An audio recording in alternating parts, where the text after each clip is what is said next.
It's a running joke here in Israel. Moses led the Jews through the desert for 40 years to the only place in the Middle East with no oil and no gas. So for all its 65 years, Israel has been almost totally dependent on fuel imports for energy, costly and precarious for a nation surrounded by often hostile neighbors. But now that's all changing. Israel has at last discovered so much natural gas, it's heading towards energy independence, a gas exporter in just a few years. 56 miles off Israel's Mediterranean coast, the Tamar reservoir started flowing earlier this year, with enough gas to supply Israel for decades. Another field nearby, almost twice as big, should be pumping in 3 to 4 years. Israel believes both fields lie well within its maritime borders, though the Lebanese government has challenged that. The stakes are high because there are also reports of huge oil deposits near the very same gas fields. Some call these new discoveries an economic miracle. Amazing story. And that joke about Moses? We proved that joke to be wrong. There's dual pipeline, 16-inch pipeline. It all began with Gidon Tadmor and his small Israeli company, which began drilling for oil and gas onshore in 1991. Obviously, we needed luck and God's help. We needed the resources to be underground. But I think that the unique contribution that we were able to bring is the human spirits and the belief. Tadmor, a lawyer by training, also needed partners with drilling experience willing to invest millions. He had a hunch there was gas in Israeli waters because Egypt had found some nearby, and he sought investment from the Texas oil giants. But he says nobody bit, afraid, Tadmor believed, of upsetting their much bigger customers, the Arabs. Finally, a small Texas company with no Arab clients, today called Noble Energy, agreed to invest in the Israeli dream. Started the energy industry here in Israel.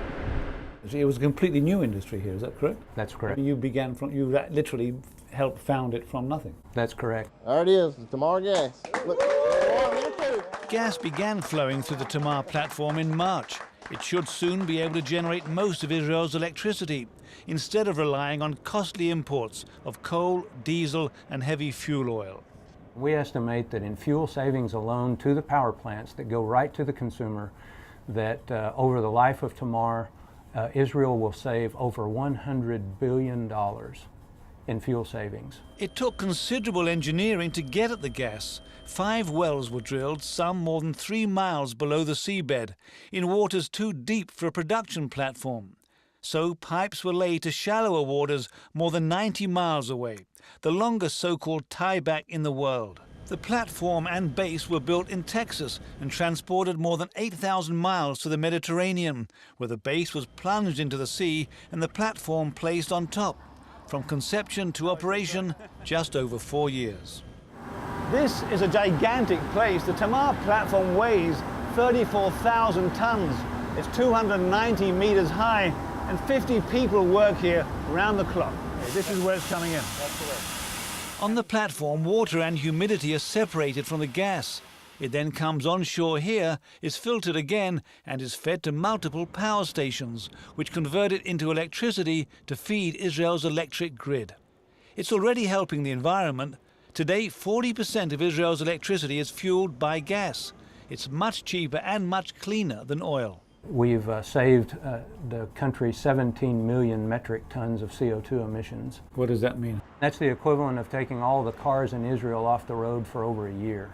So it's a big thing. The biggest benefit, a huge boost to Israel's economy. Gas will add 1% to Israel's GDP this year, and that's triggered a debate here. What will Israel do with its financial windfall? The key question, will energy independence make Israel stronger, and how?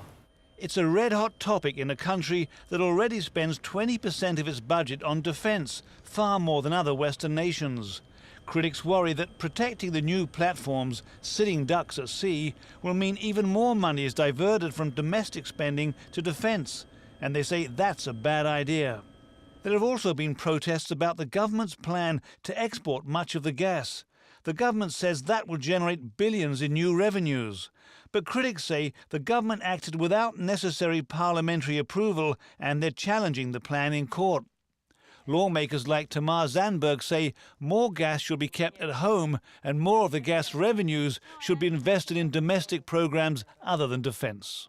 There is an economic and a social threat, and poverty is a bigger threat than security right now to Israel. The prices are going up, salaries are going down, and social services like, for example, housing are being neglected. We should build a more viable and a more sustainable economy.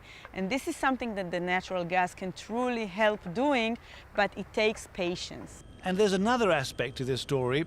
How will Israel's gas find affect the always volatile politics of the region?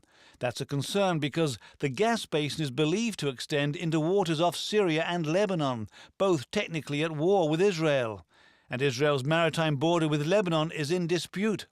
Michael Levy, an expert on natural gas and energy security at the Council on Foreign Relations, sees both opportunities and risks in the gas discoveries. He worries that maritime border disputes could erupt. If you disagree about where your borders are and you both claim areas as your own, if something valuable is discovered there, you're going to have some conflict, at least diplomatic, over who gets to develop the wealth of that area.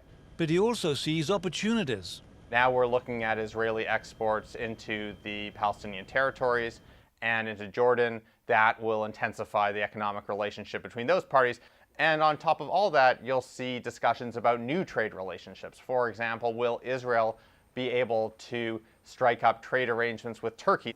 Better Israeli-Arab relations? Inshallah, they say in Arabic. Bezrat Hashem in Hebrew, with God's help. But whatever happens, gas and oil will make Israel a wealthier country, less reliant on others. And that's no joking matter.